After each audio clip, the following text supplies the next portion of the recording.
Hey, if you want to swap your buttons in the Samsung Galaxy Watch 8, first of all, to take them off, you have to click and hold that button over here.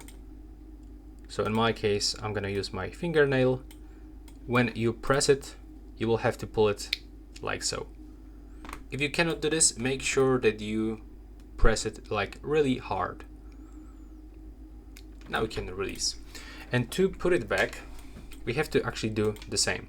So we have to click and hold this button. Now as you can see, this part is moving.